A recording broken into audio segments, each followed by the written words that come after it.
140 தொகுதிங்கிறது எனக்கு தெரிஞ்சு இது கம்மி தான். 200க்கும் மேற்பட்ட தொகுதிகளில் அதிமுக பாஜக கூட்டணி மிகப்பெரிய அளவில் வெற்றி பெறும் அப்படிங்கிறதா மக்களுடைய எதிர்பார்ப்பா இருக்கு. அவங்க கட்சி தலைவர்கள் வேணா கூட்டணி தரப்புங்கிற பேர்ல அவங்க கூட நிற்கலாம், சிரிக்கலாம், பேசலாம், போட்டோ போஸ்ட் கொடுக்கலாம். ஆனா திருமாவளவன் அவர்களை உண்மையாக நேசிக்கக்கூடிய விடுதலை சிறுத்தைகள் எப்படி திமுக ஓட்டு போடுவாங்க? நேற்று வரைக்கும் ஸ்டாலினையும் உதயநிதி ஸ்டாலினையும் கல்வி ஊத்துற பிரேமலதா விஜயகாந்துக்கு 10 சீட்டு கொடுத்துருக்காங்க, ஒரு ராஜ்யசபா எம்பி கொடுத்துருக்காங்க. அது கிட்டத்தட்ட 5 வருஷம் ஒரு அடிமை சாசனம் போல பட்டியல் பிரிவு மக்கள் பாதிக்கப்படும் போதெல்லாம் திமுக அரசுக்கு எதிராக கொந்தளிக்க வேண்டிய திருமாவளவன் திமுகவுக்கு முட்டு கொடுத்து அரசியல் பண்ணிட்டு இருந்தாரு. இதெல்லாம் எதுக்கு? அது மக்கள் நீதி மையம், மக்கள் நிதி மையம். நிதி எங்க கொடுக்காங்களோ யாருக்கு கொடுக்காங்களோ அவங்களுக்கு ஜாலரா அடிக்கிறது வேலையா வச்சிருக்கக்கூடியவர் கமலஹாசன். எஸ்ஐக்கு ஜீப் கொடுப்பாங்களா? தமிழ்நாட்டில் எஸ்ஐ ஜீப் பயன்படுத்துறதுக்கு ரைட்ஸ் இருக்கா? இன்ஸ்பெக்டருக்கு தான் ஜீப் பயன்படுத்துறதுக்கான ரைட்ஸ் இருக்கு. அப்போ இன்ஸ்பெக்டருடைய ஜீப்பை இவர் எடுத்துட்டு வர்றாரு. எப்படி எடுத்துட்டு வர்றாரு? துப்பாக்கியில குண்டை ஃபுல் பண்ணி கொண்டு வர்றாரு. எஸ்ஐக்கு எது துப்பாக்கி? வணக்கம். நம்மோடு இணைந்திருப்பவர் பத்திரிகையாளர் முத்து ரமேஷ் அவர்கள். வணக்கம் சார். கருத்து கணிப்புகள் எல்லாமே அதிமுகவுக்கு சாதகமாக இருக்கு. ஏன்னா இதுக்கு முன்னாடி திமுக ஜெயிக்கும், திமுகவை அசைக்க முடியாது, நாங்கள் பலமான கூட்டணியாக இருக்கோம், அங்கே கூட்டணி செதஞ்சு போயிடும்னா சொல்லிட்டு இருந்தாங்க. ஆனால் வர வர மக்களுடைய பார்வையோ கருத்து கணிப்புகளோ எடப்பாடி அவர்களுடைய பக்கம் அதிகமாக இருக்குது. என்ன காரணம் பண்ணிக்கிறீங்க?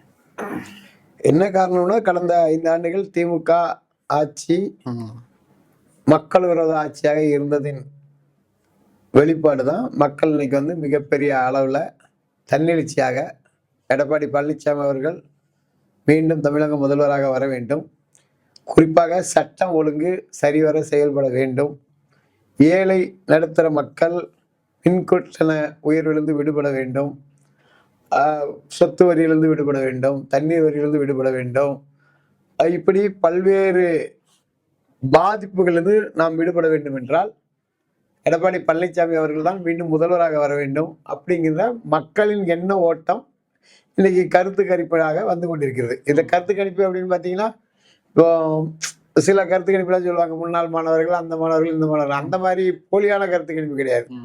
CNN போன்ற மிகப்பெரிய ஊடகங்கள் வாயிலாக எடுக்கக்கூடிய ஒரு நேர்மையான கருத்து கணிப்பாக அதை பார்க்குறோம். இது 140 தொகுதிங்கிறது எனக்கு தெரிஞ்சு இது கம்மி தான். 200க்கும் மேற்பட்ட தொகுதிகளில் அதிமுக பாஜக கூட்டணி மிகப்பெரிய அளவில் வெற்றி பெறும் அப்படிங்கிறதா மக்களுடைய எதிர்பார்ப்பா இருக்கு. இல்ல, இவங்களுடைய திட்டங்கள்லாம் போய் பெரிய அளவில் சேரலையா திமுகவோட? அவங்க என்ன திட்டம் பண்ணாங்க பெரிய சேர்றதுக்கு? அவங்க 1000 ரூபாய் இலவச பேருந்து அந்த மாதிரி 1000 ரூபாய்க்கு 2000 ரூபாய் எடப்பாடியார் தரேன்னு சொல்லிட்டாங்க. அவங்க பெண்களுக்கு மட்டும் இலவச பேருந்துனாங்க, இவங்க ஆண்களுக்கு சேர்த்துன்னு சொல்லிட்டாங்க. அவங்க தாலிக்கு தங்க திட்டத்தை நிறுத்தி வச்சிருந்தாங்க. இன்னைக்கு தங்க விலை இவ்வளவு உயர்ந்தாலும் கூட தாலிக்கு தங்கம் திட்டம் பெண்கள் பெற்றோர்களுக்கு பயனளிக்க வகையில் மீண்டும் கொண்டு வரப்படும் சொல்லப்பட்டிருக்கிறது. லேப்டாப்பு, மடிக்கணினி மாணவர்களுக்கு எல்லாத்துக்கும் கொடுப்போம்னு சொல்லியிருக்காங்க. இவங்கள மாதிரி ஓட்டிருக்கிற மாணவர்களுக்கு, கல்லூரி மாணவர்களுக்கு தான் லேப்டாப் கொடுக்கணும் எடப்பாடியார் சொல்லலை. இந்த மாதிரி பல்வேறு நிகழ்வுகள் திமுகவோட பெஸ்ட்டு அதிமுக தான் அப்படிங்கிறத முடிவு பண்ணியிருக்காங்க. 2வது, இந்த 5 ஆண்டுகளில் பாதிப்படைந்த மக்கள் மிகப்பெரிய அளவில் பாதிப்புக்குள்ளாயிருக்காங்க. அதெல்லாம் நம்ம பார்த்தோம். தொடர்ந்து மாற்றுத்திறனாளிகளாக இருக்கலாம், துப்புரவு பணியாளர்களாக இருக்கலாம், அரசு ஊழியர்களாக இருக்கலாம், இப்படி கடுமையாக போராடக்கூடிய அளவிற்கு, அது கூமாத்துல எல்லாம் இறங்கி போராடுற அளவுக்கு ஒரு மோசமான ஒரு சூழலை உருவாக்கியது திமுக அரசு.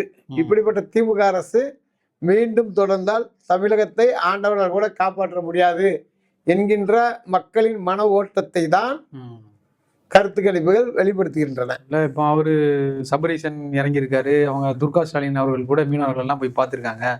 மொத்தமாக ஒரு டீமாவே செயல்பட்டு இறங்குறாங்களே. அப்புறம் கூட்டணியும் அவங்க தொகுதி பங்கீடுலாம் முடிஞ்சு ஸ்ட்ராங்காக தான் இருக்கிறாங்க. எந்த அளவுக்கு எதிர்கொள்ள முடியும் அவங்கள?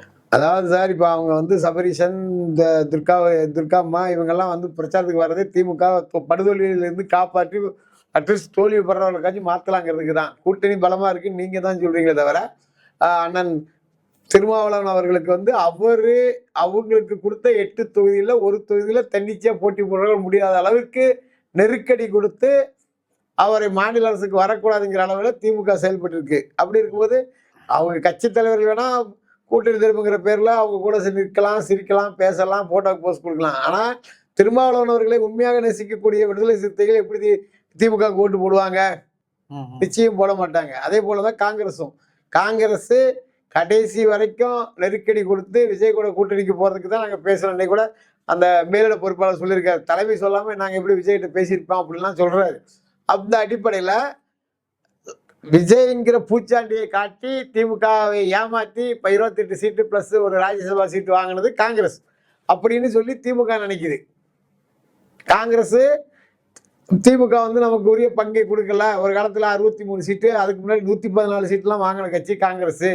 அப்படிப்பட்ட காங்கிரஸுக்கு இவங்க சீட்டை ஒதுக்கல. சொல்ல போனா தமிழ்நாட்டின் காங்கிரசின் ஐக்கியனாக வழங்கக்கூடிய பெருந்தவர் காமராஜரை பற்றி திமுகவினர், திமுக அமைச்சர்கள், துரைமுருகனா இருக்கலாம், சிவசங்கரா இருக்கலாம், மனோ தங்கராஜா இருக்கலாம், நாடாளுமன்ற உறுப்பினர் ராசா, திருச்சி சிவா, கனிமொழி, அதுமாதிரி ஊடகவியலாளர்கள், திமுக காங்கிரஸ் கைக்கூலி ஊடகவியலாளர் முக்தாரு, இந்த மாதிரி நபர்கள்லாம் பேசும்போது கூட வாயை மூடிட்டு மௌனமா இருந்தது. எதுக்கு? நமக்கு சீட்டு இன்னும் எக்ஸ்ட்ரா கிடைக்கணும் தானே. அதை கூட இவங்க செய்யல. அவர் இவங்க கூட கூட்டணியாவது மண்ணாங்கட்டியாதுன்னு சொல்லி அந்த மாதிரியான கடன் அதிருப்தியில காங்கிரஸ் தொண்டர்கள் இருக்காங்க, காங்கிரஸ்காரங்க இருக்காங்க. கம்யூனிஸ்டுகள் ஆல்ரெடி சீட்டை குறைச்சி கொடுத்ததுல கடன் அதிருப்தியில இருக்காங்க. ரெண்டாவது அவங்களுக்கு பேங்க்ல அக்கௌண்ட்ல பணம் வருதா வரலையான்னு தெரியாம குழப்பத்தில் இருக்காங்க. பணம் வந்தா மட்டும்தான் அவங்க சந்தோஷமா செயல்படுவாங்க. இல்லைன்னா அவங்க திமுகவுக்கு எதிரான ஒரு மனநிலை தான் இருப்பாங்க, மனநிலையில தான் அரசியல் பண்ணுவாங்க. இங்கேயுமே ஓபிஎஸ் போனாரு, அப்புறம் சசிகலா தனி கட்சி ஆரம்பிச்சிட்டாங்க. அவரு ராமதாஸ் சசிகலா தனி கட்சி ஆரம்பிச்சாங்க. அது 17 வருஷத்துக்கு முன்னாடி சக்கரவர்த்தி என்பவரால் உருவாக்கப்பட்ட ஒரு கட்சி. அந்த கட்சியில இவங்க போய் சேர்ந்திருக்காங்க. நீங்க தகவலையே மாத்தி சொல்றீங்க. ஆனா அது அவங்க கட்சியா தானே இப்ப பார்க்கப்படுது. நீங்க பாக்குறதுனால தேர்தல் கமிஷன், தேர்தல் ஆணையத்துல பதிவு பண்ற கட்சி சசிகலா கட்சி ஆயிருமா? அவங்களே அப்படிதான். நிறுவன தலைவர்ங்கிறவரு ஒருத்தர் தான் இருக்க முடியும் ஒரு கட்சிக்கு. சக்கரவர்த்தி என்கின்ற நாடார் தலைமையை ஏற்று சசிகலா வந்து அந்த கட்சியில இணைஞ்சிருக்காங்க. இன்னைக்கு பல்வேறு முக்குளத்து தலைவர்கள்லாம் நாடார் தலைமை ஏற்றுக்கிட்டு புரட்சி தலைவர் மக்கள் முன்னேற்ற கழகங்கிற அந்த கட்சியில இணைஞ்சிருக்காங்க. அதை வந்து உண்மைப்படி சொல்லுங்க. சசிகலாவுக்கும் அந்த கட்சியில சேர்ந்திருக்காங்க. அவ்வளவுதான். வின் பண்ணா அவங்க தானே முதலமைச்சர். வின் பண்ணதானே அது சரி. ஏங்க தமிழ்நாடு முழுவதும் பல்வேறு லெட்டர் பேட் அமைப்புகள், பல்வேறு கட்சி சார்பாக போட்டி போடுறாங்க. பதிவு பெற்ற அரசியல் கட்சி எவ்வளவோ கட்சிகள் போட்டி போடுது. அதை பத்திலாம் நீங்க பேச மாட்டேங்கிறீங்க. சசிகலா வந்துட்டாங்க, கட்சி ஆரம்பிச்சுட்டாங்கன்னு ஓட்ட பிரிப்பாங்களா இல்லைன்னு தேர்தல் முடிஞ்சதுக்கு அப்புறம் தான் தெரியும். ஆமா இல்ல இங்கேயுமே நீங்க இப்ப இவங்க ஜெல்லாகல, இவங்க வந்து ஓட்டு பிரியும். யாரு ஜெல்லாகல? திருமாவளவன் இவங்க எல்லாம் கூட்டணி இல்ல, அவங்க எல்லாம் கூட்டணியில இருந்தவங்கன்னு ஏற்கனவே இருந்ததோட ஒரு சீட்டு கூட எக்ஸ்ட்ரா கொடுக்காம குறைச்சி கொடுத்துருக்காங்க. பல்வேறு நெருக்கடிகளை கொடுத்துருக்காங்க. மன உளைச்சலுக்கு ஆளாகிருக்காங்க. லாஸ்ட் வரைக்கும் கூட்டணியை வந்து நிலைக்குமா நீடிக்காதாங்கிற பிரச்சனையில இருந்தது. நேற்று வரைக்கும் ஸ்டாலினையும் உதயநிதி ஸ்டாலினையும் கல்வி ஊத்துற பிரேமலதா விஜயகாந்துக்கு 10 சீட்டு கொடுத்துருக்காங்க. ஒரு ராஜ்யசபா எம்பி கொடுத்துருக்காங்க. கிட்டத்தட்ட 5 வருஷம் ஒரு அடிமை சாசனம் போல பட்டியல் பிரிவு மக்கள் பாதிக்கப்படும் போதெல்லாம் திமுக அரசுக்கு எதிராக கொந்தளிக்க வேண்டிய திருமாவளவன் திமுகவுக்கு விட்டு கொடுத்து அரசியல் பண்ணிட்டு இருந்தாரு. இதெல்லாம் எதுக்கு சீட்டு கிடைக்கும்? அந்த சீட்டு மூலம் நம்ம கட்சிக்கு ஒரு அங்கீகாரம் கிடைக்கிறதுன்ற எண்ணத்துலதான். அதையே நீங்க செஞ்சு தர மறக்க மாட்டேங்கிறீங்க. ஒரு கட்சி தலைவரே அவர் காட்டுமன்னார் கோயில நான் நிக்கிறேன்னு சொல்லிட்டு அவரை வந்து நெருக்கடி கொடுத்து வேற ஒருத்தரை நிக்க வைக்கிறீங்க அப்படின்னா கோவம் வருமா வராதா? தொண்டர்களுக்கு, தலைவர்களுக்கு வேணா வராம இருக்கலாம், தொண்டர்களுக்கு வருமா வராதா? திட்டமிட்டு தான் அவரை பழி வாங்கிட்டாங்க. திட்டமிட்டு அவரை மட்டும் இல்ல, ஒட்டுமொத்த அவங்க கூட்டணி கட்சி தலைவர்களையும் பழி வாங்கிட்டாங்க. மதிமுக 4 தொகுதியில போட்டினாங்க. அவங்களுக்கு ஒரு தனி சின்னத்துல போட்டிட்டு போட முடியாதுனாங்க. அப்புறம் 3 தொகுதியில உதயசூரியன் சொன்னாங்க. அப்புறம் மறுபடியும் 4 தொகுதி உதயசூரியன் சொன்னாங்க. இதெல்லாம் எப்படி? திமுகவுக்கு எதிராக உருவான கட்சி மதிமுக, திமுகவை அழிக்க வேண்டும் என்று உருவாக்க கட்சி மதிமுக. அந்த கட்சியோட நிலைமை இன்னைக்கு என்ன? இன்னொரு ஆளு தியாகம் பண்ணிட்டு போனாரு. யாரு? மக்கள் நீதி மையம். அது மக்கள் நீதி மையம் இல்ல, மக்கள் நிதி மையம். நிதி எங்க கொடுக்காங்களோ, யாருக்கு கொடுக்காங்களோ அவங்களுக்கு ஜாலரா அடிக்கிறது வேலையா வச்சிருக்கக்கூடியவர் கமலஹாசன். போன தடவை எலெக்ஷனுக்கு வந்தாரு, டார்ச் லைட்டை எடுத்தாரு, கலைஞர் டிவியை உடைச்சாரு, வாரிசு அரசியல் ஒழிக்கணும்னாரு.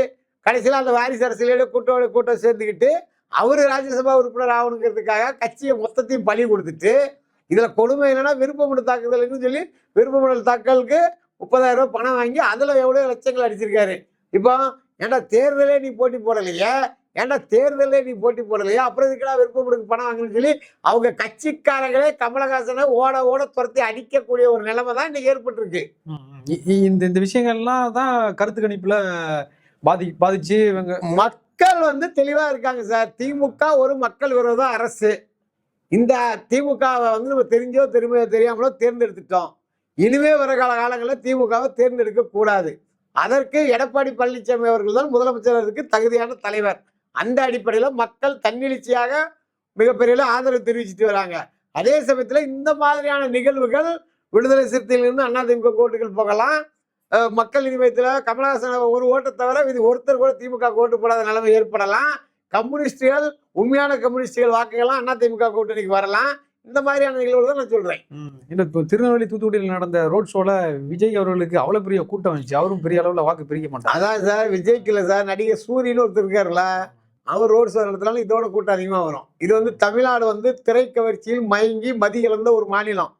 அது வந்து ஏற்கனவே உள்ள வரலாறுகளை நம்ம பார்த்தோம்.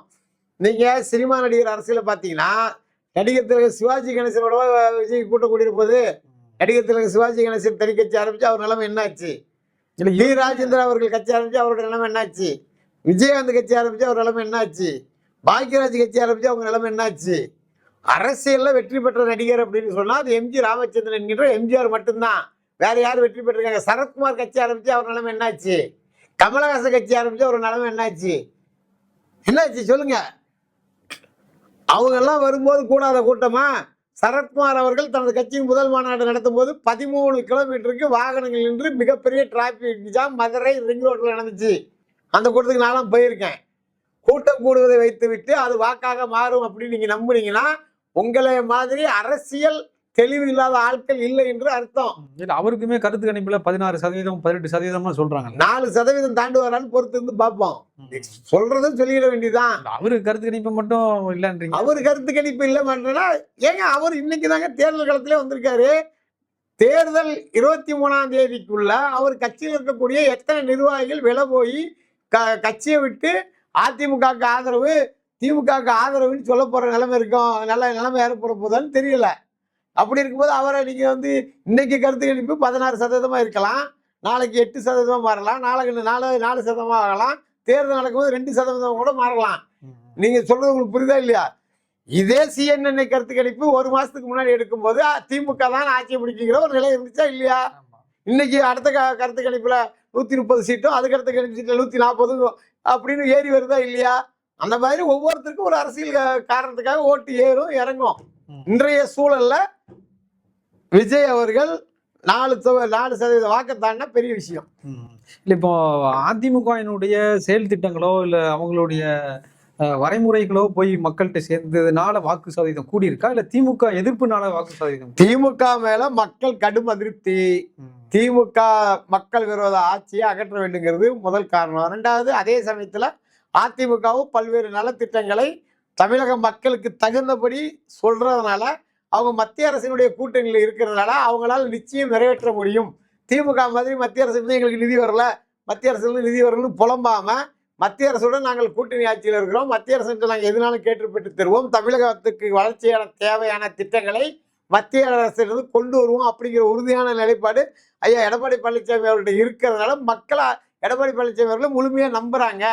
அப்படி அந்த நம்பிக்கையின் வெளிப்பாடு தான் அவருடைய மக்கள் ஆதரவு செல்வாக்கு நாளுக்கு நாள் உயர்ந்துட்டு இருக்குது. அவ்வளவுதானே? இல்ல, இப்போ மோடி அவர்கள் வந்து 10 தடவை 15 தடவைலாம் எலெக்ஷன் ஒர்க்குக்காக வராப்புல, அமித்ஷா வராங்க. காங்கிரஸ் கட்சியில அவர் தலைவர் ஏன் ராகுல் காந்தி வர்றதில்லை? அதாவது மோடி அவர்கள் பாஜக தமிழ்நாட்டில் வளர வேண்டும், தமிழ்நாட்டின் முக்கியமான அரசியல் கட்சியாக மாற வேண்டும், தமிழ்நாட்டுடைய மக்கள் பாஜகவை முழுமையாக ஆதரிக்க வேண்டும், பாஜக கூட்டணி தமிழகத்தில் ஆட்சி அமைக்க வேண்டும் என்கின்ற எண்ணத்தின் அடிப்படையில் தமிழகத்துக்கு அடிக்கடி வந்துட்டு போறாரு, பிரச்சாரம் பண்றாரு. அவங்களுக்கு அக்கறை இருக்கு. அவங்களுக்கு அவங்க கட்சியையும் வளர்க்கணும், மக்களுக்கும் நல்லது செய்யணும். மக்கள் விரோத திமுகவும் தமிழ்நாட்டுக்கு தேவையில்லை அப்படிங்கிற எண்ணத்துல அவர் சார். அதே நிலைமை தான் ராகுல் காந்திக்கும். திமுக என்கின்ற மக்கள் விரோத ஆட்சி தமிழ்நாட்டில் மீண்டும் ஆட்சிக்கு வந்து விடக்கூடாது. திமுக மேல வெறுப்பு இருக்கு. ஆமா, இல்லைன்னா அவர் வந்திருப்பாரு இல்லையா? திமுகங்கிற மக்கள் விரோத ஆட்சி மீண்டும் ஆட்சிக்கு வந்து விடக்கூடாது, அதுக்கு காங்கிரஸ் கட்சி சார்பில் நாம துணை போயிடக்கூடாது. ஏதோ கூட்டணி வச்சோம், ஏதோ அரசியல் பண்ணோம், ஏதோ நமக்கு ஒரு 5 சீட்டோ 3 சீட்டோ 2 சீட்டோ திமுக கூட்டணியில் கிடைச்சா லாபம், கிடைக்காட்டாலும் ஒன்றும் பிரச்சனை இல்லை. இதுக்கு போய் நம்ம போய் எதுக்கு பிரச்சாரம் பண்ணணும் அப்படிங்கிற மனநிலையில் அவர் இருக்காரு. இல்ல இந்த கூட்டணி விவகாரத்துல இருந்த அந்த அந்த பிரச்சனையினால அவங்க வரலையா, இல்ல திமுக மேலேயே அவங்களுக்கு மக்கள் திமுக மேல கடும் அதிருப்தியில இருக்காங்க. அது அவங்களுக்கு தெரிஞ்சு காங்கிரஸ் திமுக கூட்டணி வந்து படுதோல்வி அடையும் அப்படிங்கிறது அவங்களுக்கு தெரியுமா தெரியாதா? CNN தெரிந்த சர்வே ரிப்போர்ட் ராகுல் காந்திக்கு தெரியும் இல்லையா? அப்ப தெரிஞ்சு நம்மளும் போய் இன்னும் கேவலமா எதுக்கு தோத்துக்கிட்டு தோக்கக்கூடிய ஒரு கூட்டணியை போய் நம்ம எதுக்கு ஆதரிச்சு பிரச்சாரம் பண்ணணும்? அதெல்லாம் நம்ம கௌரவத்தை நம்ம காப்பாத்திடுங்கிற அடிப்படையில் அவர் வரல. சமீபமாக தான் பென்னிக்ஸ் அவங்களுடைய வழக்கு வந்து தீர்ப்பு வந்துச்சு. அது நடந்த அடுத்த நாளே தென்காசியில் ஒரு துப்பாக்கி சூடு. அங்க நடந்தது என்ன? உண்மையிலே அது என்ன? அதாவது இசக்கி ராஜா என்கின்ற மனநிலம் பாதிக்கப்பட்ட சாதி வெறி பிடித்த ஒருவர் எஸ்ஐயாக பணிபுரிகிறார். அவர் இதுக்கு முன்னாடி தவறுகள் செய்து மனித உரிமை ஆணையத்தால் தண்டிக்கப்பட்டு 1 லட்சம் ரூபாய் அபதாரம் கட்ட சொல்லி அவரை வேலையை விட்டு நீக்க சொல்லிலாம் பல்வேறு நிகழ்வுகள் ஏற்கனவே நடந்திருக்கு. ஒரு அரசு அதிகாரி, ஒரு காவல்துறை உதவி ஆய்வாளர் ரீல்ஸ் போடுறது, ஃபேஸ்புக்கில் வந்து ER ஃபேன்ஸின்னு வச்சுக்கிறது, இந்த மாதிரியான நிகழ்வுகள் பண்ணுறதுங்கிறதெல்லாம் எந்த அளவுக்கு ஒரு கேவலமான ஒரு சூழல் இருக்குன்னு பாருங்க. அவர் ஒரு மனநலம் பாதிக்கப்பட்டவர். சினிமாவை பார்த்து சினிமாவில் வரக்கூடிய போலீஸை போன்று நம்ம இருக்கணும்னு சொல்லி கற்பனையான ஒரு உலகத்தில் வாழக்கூடிய நபர் ஒன்று. 2வது, இந்த பிரச்சனையில் எடுத்துக்கிட்டிங்கன்னா ஒரு வயதான பெரியவர், பெருமாள் சேட்டு தாத்தா என்று அந்த பகுதி மக்களால் அன்போடு அழைக்கக்கூடியவர், 75-80 வயசு ஆகக்கூடிய பெரியவர், ஊர் தலைவர், கோயில் தலைவர், எல்லாமே அவர் தான். இவங்க கிட்ட யாரோ 2 பேர் கல் குடிச்சிட்டு கம்ப்ளைண்ட் பண்ணாங்களாம். அது உண்மையா இல்லையான்னு ஆய்வு பண்ணுறதுக்காக பெருமாள் சேட்டு தாத்தா வீட்டுக்கு போய் அவருடைய பையன் மணியனில் கூப்பிட்டு வந்து மறையறி காட்டுங்கன்னு சொன்னாங்களாம். சொன்ன உடனே அதுக்கு வந்து 3 பேர் காவலர்கள் போயிருக்காங்க. 3 பேர் ப்ளஸ் ஒரு எஸ்ஐ. இவங்கெல்லாம் எப்படி போயிருக்காங்க அப்படின்னா, எஸ்ஐ போலீஸ் யூனிஃபார்ம்ல போல, காவலர்கள் போலீஸ் யூனிஃபார்ம்ல போல. இதே முதல்ல சட்டப்படி தப்பு. லா அண்ட் ஆர்டர்ல இருக்க சட்ட ஒழுங்கு இருக்கக்கூடிய உதவி ஆய்வாளர் மப்டியில போகக்கூடாதுங்கிறது சட்டம் 1. 2வது, அவங்க வந்து தீவிரவாதிகள் கிடையாது. கல்லு இறக்குற பிரச்சனை அப்படின்னா கலால்னு சொல்லி மதுவுக்குன்னு தனிப்பிரிவு போலீஸ் இருக்குல்ல, அவங்க தான் போயிருக்கணும், அதை செய்யலாம். 2வது, எஸ்ஐக்கு வந்து ஜீப் கொடுப்பாங்களா? தமிழ்நாட்டில் எஸ்ஐ ஜீப்பை பயன்படுத்துறதுக்கு ரைட்ஸ் இருக்கா?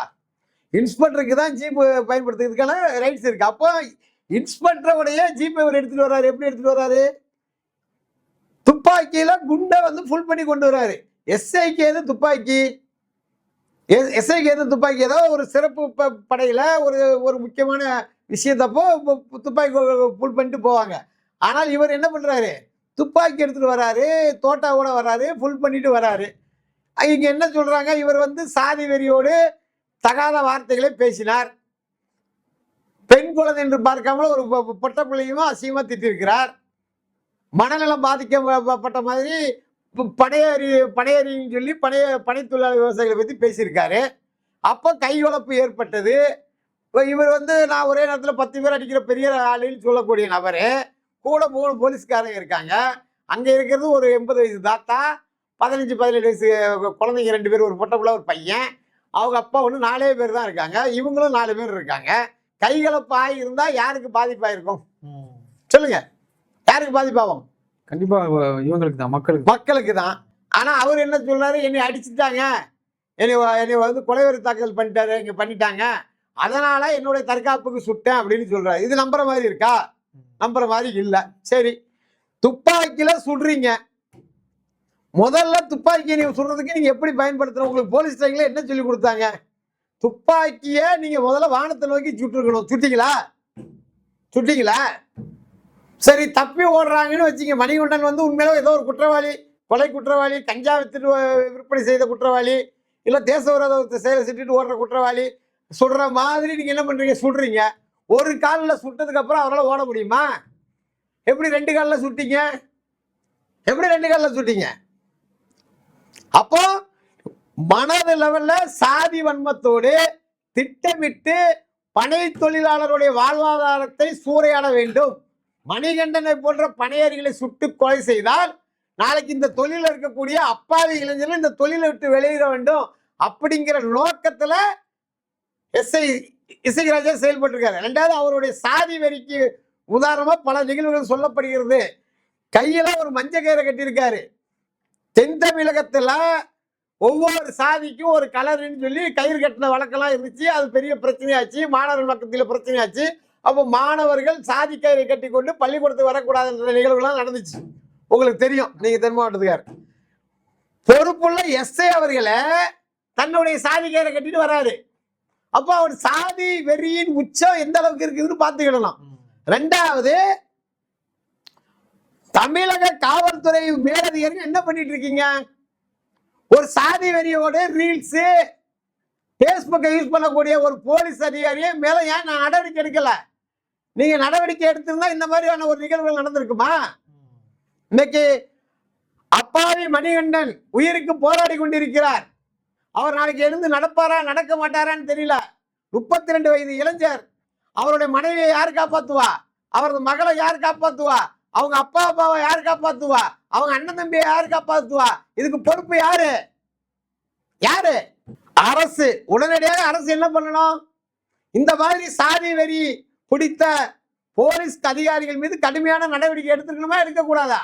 மக்கள் தன்னெழுச்சியா போராடினதுக்கு அப்புறம் தான் நீங்க என்ன பண்றீங்க? வழக்கு பதிவு பண்றீங்க. மக்கள் தன்னெழுச்சியா போராடினதுக்கு அப்புறம் தான் நீங்க என்ன பண்றீங்க? பதவி சஸ்பெண்ட் பண்றீங்க. அதுக்கு முன்னாடி நீங்க என்ன சொல்லுங்க? கல் வியாபாரி மணிகண்டன் சுட்டு பிடிப்பு. என்னடா இது அயோக்கியத்தனமா இருக்கு? கல் வியாபாரியை சுட்டு பிடிக்கிறதுக்கு என்ன ரீசன்? ஒரு வார்த்தை இந்த மாதிரி கல் பிரச்சனை இருக்கு, நீங்க ஸ்டேஷன் வாங்கினா அழகா போய் நின்று இருப்பாங்க. எந்த குற்ற பின்னணியும் இல்லாமல் இதுவரைக்கும் ஒரு சிஎஸ்ஆர் கூட போடாத ஒரு நபரை பல ஆண்டுகளாக கல் வியாபாரம் பண்ணிட்டு தான் சொல்ற ஒரு அயோக்கியத்தனமான அரசியலை தமிழ்நாடு காவல்துறை ஆலங்குளம் ஸ்டேஷன் எடுத்திருக்கு. இப்ப அவர் முன்னாடி ஏற்கனவே கல் வியாபாரம் பண்ணியிருந்தா அவர் என்னைக்காவது மாட்டி எழுதி கொடுத்த ஏதாவது ரிசிப்ட் இருக்கலாம், ஏதாவது இருக்குதா உங்ககிட்ட? இல்ல அவர் மேல ஒரு சிஎஸ்ஆர் இருக்குதா? இல்ல அவர் மேல ஒரு புகார் மனுவாச்சு இருக்கா? எதுவுமே இல்லாம அப்பாவி இளைஞர்கள் இந்த தொழிலை செய்யக்கூடாது அப்படிங்கிற காழ்ப்புணர்ச்சி காரணமாக சாதிய வெறியோடு இந்த மாதிரி இசக்கி ராஜா போன்ற மனநோயாளிகள் செயல்பட்டு இருக்காங்க.